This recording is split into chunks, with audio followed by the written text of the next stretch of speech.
All right, so this is a little time consuming, but it's worth it in the end.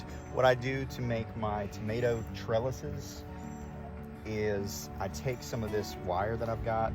This is just 18 gauge, it's just wire.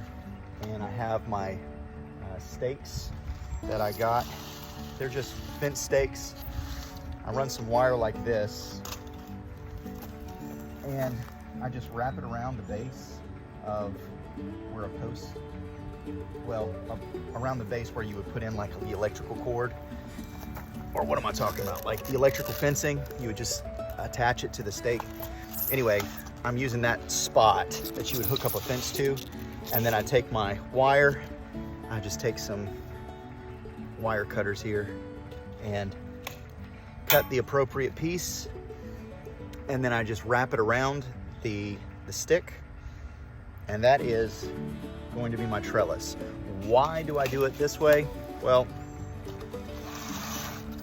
it is a little bit more secure than string, and these stakes, when the cucumbers start producing, they get kind of heavy, and if I use string, then a lot of times the string, it is not strong enough, and it'll just dip so badly that they end up still being on the ground. So if I use something like this kind of keeps my cucumbers together. They can grow on it. And then what I do is secure these stakes to the outside frame. So I find that it's a little bit easier than string. It's got a little bit more rigidity, so I don't have to worry about so much sag as I normally would. Just run this back and forth, and that seems to do the trick.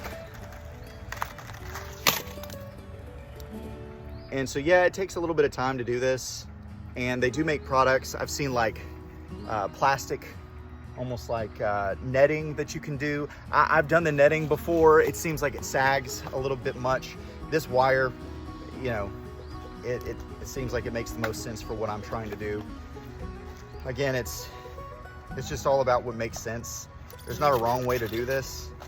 It's just, like I said, whatever makes sense to you. And anyway, that's how I make my trellises for my tomatoes. I don't know, maybe that helps.